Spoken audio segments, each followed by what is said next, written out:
I'm going to start explaining how to work on your project and how to clean up your errors. Make sure that when you're in SimNet, you're in the assignment link and you're inside your projects group. I'm going to start with our Word Project 1, which means, again, you're going to work sequentially, which is Word Project 1, 2, and 3. So I'm going to begin with the Word Project 1, and once you open it up, you'll notice at the top we have our start date. It's just, it defaults to that date. But most important for you to understand is this due date. And the end date means that's when the course is going to end and all these SimNet projects will disappear. You're going to begin on the first block and you're going to click on your start file. Now the start file automatically will download to your downloads folder in your computer. But if you go down below and let me get this frame there so you can see, if you click on it, it should automatically populate in your window into your Word window. And the first thing your set of instructions will tell you is to click on Enable Editing. So I'm going to click on Enable Editing. So let me just go ahead and get this in the frame. So to start this project, and let me get this frame a little bit better for you. All you're going to do is, for now, I'm just going to toggle back and forth between the two screens. So I'm going to go back to my Explorer window, whatever internet browser window you're using. And they used to offer these as downloadable PDF instructions, but it looks like now all they do is offer it to you electronically. So I'm just going to check the box, say, okay, that's what I did first. Now it's asking me to rename the file. You don't have to rename it. It's okay, but I strongly recommend that you do it. That way, so you can just keep your file management organized. So I would just go into File, Save As, and you can browse and take it to wherever you would like. If you're comfortable, you can just keep it in downloads or you can make up a folder. And then I myself would just go ahead and start, labeling it. So when you're uploading this stuff, you know where to find it in your files and you understand which one you're editing. So it's different from your original start file. So I'm going to go ahead and save it. And if I look up in my title bar up here, you'll see that it's now visible, that new file name. But again, that's optional to you. I just recommend it. All right, so I'm going to toggle back. Now I have it renamed, and again, no points will be lost if you don't. So it's automatically recognizing here that, and you can see it's highlighting it in yellow. So now it's asking you to change the font. So I'm just going to go through and just, give you a little quick tips on all these things that you're going to do here on this particular assignment. But most importantly, this video is to assist you with your error report. So one of the things it's going to ask you to do in this Chapter 1 assignment is making sure you're on your Home tab. So let me just help you with some terminology. So when you see these words, File, that'll bring you back to your Backstage view, and you have a menu over here on the left side of the pane. If you click on Home, Insert, Draw, these are considered tabs. When you're on a tab, you'll have a list of commands, and the commands are divided into groups. So if you look here, there's the word font, paragraphs, styles. These are group names, and how they're separated, you'll see there's these gray lines. So when you're reading a set of instructions, it may ask you to go to the Home tab, the font group, and once you're at the font group, it wants you to access a particular command. When you pause and highlight, you'll see that that command name will come up, and it'll also give you a description of what that command will do. So in the beginning of this, really technically, Microsoft Word is really an elaborate typewriter. It enables you to do things that we used to not be able to do when we were just using, traditional electronic typewriters that did nothing but print a character on a piece of page. Or a piece of paper, excuse me. So all this block here, the font group, all it's going to do is and I'm just going to go ahead and blow this up so you can see it. So you could either put bold emphasis on it or make it italics or underline it. You can change the style, and the styles, there's all these different previews of different font styles. So you can apply a different style. You can increase the size of that text. So these are all the options that will change the appearance of those characters. So again, this is your emphasis, your styles, your size, and then over here you can increase or decrease, or you can change if you want lower, uppercase, This is just word art, and if I apply something, you can see how it changes its appearance. If I want to undo the last transaction, that's up here, and then it even starts, recording every action that you take when you start this particular document. So you can undo several actions, or you can redo or undo. Whoops. And that's just that right there is a quick save button. So if you want to just change it all back to the default, that's what this is, clear all the formatting. It'll go back to default. And then also you can change the color of those characters, where you can see the background, Emma is turning red. Now it's only applying to that because that's all I highlighted. If you'll highlight everything, then it'll apply to everything. Now the other thing here on this home tab is you have your alignment. So your alignment could go left, you could go to the right, which you can see it's all the way over here, or you can center it on the document. So again, it's only applying to Emma because that's the only thing I have highlighted. So this here are just alignment keys. We're going to continue learning about these applying bullets, but we're not going to do any of that right now. And then these buttons are just indenting like you would do a paragraph. These are predefined styles. This is find or replace. We'll work into that. As we're moving through the different chapters, we'll start learning how to insert, pictures, or a page break, or cover pages and header footers. We'll get into all that. So that's just where the assignment begins, is here on the home tab, and you're going to apply font style. When you're reading your instructions, it's asking you to select the entire document. You can go ahead and click and drag, or if you press Control A, that's another way of highlighting the entire document.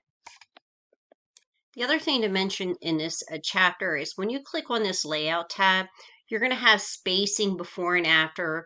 And then also when you're on the home tab, there's this line spacing. But if you notice the group name paragraph, and if you see this arrow in the corner, this will launch additional commands, and it opens up this dialog box.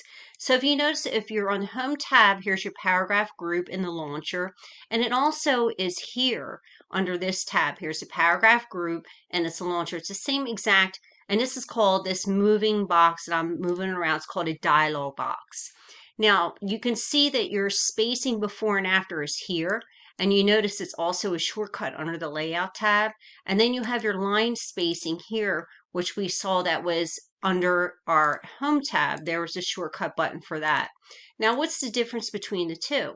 Well, the difference between the two is I'm going to turn on, this is called my show hide button. And what that means is every time you see this, that just means, okay, I press the enter key. So that's going to start a new paragraph. Even though this Emma, only there's the first name, last name, and then a paragraph mark, that's still a paragraph, even though there's only 2 words there. And if you notice there's a dot in between, that just means I press the space bar. And if I was to press the tab key, then you would see this arrow. So that's just showing you non-printing characters. So you need to have that visible sometimes when you're reading through your set of instructions. So you can turn it on and off. It's like a light switch. So to explain this paragraph spacing before and after, that relates to whenever you press your enter key. So when you press your enter key, you can have spacing at 0 before, and then when you press enter, it will automatically create this 8-point spacing after. So that's the spacing. So every time you press enter, that relates to this before and after paragraph spacing. But when you're inside a paragraph and you're typing, it's supposed to be able to wrap around based on your margin settings, the white space to the left and right. So when you are speed typing, it's automatically going to wrap around. So now that you're inside a paragraph, and I know these paragraphs aren't really big, it's not a great explanation, but the spacing in between the sentences as it's wrapping around is your line spacing. So a lot of you may have heard about when you're typing reports that it must be double spacing 2.0. So that would be there, or if you're opening up, you'll see it's double here, even though it's 2.0 over here, but it's the same exact thing. So, and it looks like the way I'm explaining chapter 1, I'm not going to have enough time to explain the error report, so I'll provide a different video for that one. If any time that the option, when you're dropping down the list, if you're clicking up and down, if the option's not available, you can go ahead and type right over top of that and press enter, and it will automatically default to that number. And you don't even have to type the PT. And when you're selecting these colors, it'll let you know which one, but just pay attention when you go across, these are the colors for that particular column. And you can see this is green accent 6, but when you go down below, then it becomes an 80%. Then it's the percentages that relates to that particular color. When you're working with applying the bold, underline, and small caps to this personal statement, here is, you got to open up the dialog box here. And once it's open, you'll see this effects option, which is small caps, and you select OK. And then it's going to ask you to use this format painter. And the format painter, if you click on it once, it's going to copy what's highlighted. And you can see the mouse pointer turns into a painter. And you're going to click and drag over to copy it to another text. But just know if you double click it, it will remain on. But if you only click it once and you click and drag, then it automatically turns on. So once I apply my settings, I'm going to highlight it, and I'm going to go over here and I'm going to double click this painter because I have several areas that I have to apply it. And once I'm done applying, when I click and drag, so if I go back to my instructions, real estate experience is 1, you just click and drag and you see how it applies. And you can see that this paintbrush is still on. And then also remember, when you're done this last one, when it's asking you to turn on the show hide button, that would be this here. Again, it's turning on these non-printing characters. When you're copying and pasting, and if you end up having an extra paragraph mark like that, please make sure to delete it, because it will come up into the error report and throw all of your lines in the document off, meaning it's, it's looking line to line to recognize errors or if everything's in place. So just make sure when you're moving this around, you're copy and pasting, make sure you delete that extra paragraph mark. Once you apply these settings under professional credentials and it's asking you to copy this, so you're going to turn on your mouse, or your painter, and then you're just going to click and drag, and don't release your mouse pointer until you get to the end, and then release, and then it'll apply that format. Whenever your instructions is asking for you to look for a particular word, you can always go to the Home tab, and then you can go to your Find button, and it opens up the pane, and then you can type that word. And I know it's going to ask you to search for the word surpass, so I just type it in, press enter, and it automatically finds it. And now I can go to my review, and I'm opening up the thesaurus, and then it's going to ask you to replace that word with exceed. You can open up the pane, or you could easily just right click over top of the word and use the shortcut command also. And when you're done, I recommend exiting out of that navigation pane to open up your window so you have more working space. Lastly, when you're adding your document properties, that is your backstage view. So you're just going to click on File and make sure that you click on Info, and then you're going to be typing over here in this area. But if some of these fields are not visible, make sure that you scroll all the way down to the bottom, and let me make sure I get this in the frame, and you click on Show All Properties. And when you do that, then you're going to have all the properties available to you, or you can click on Advanced Properties and it opens it up in this view. I hope this video helps you out with your first project.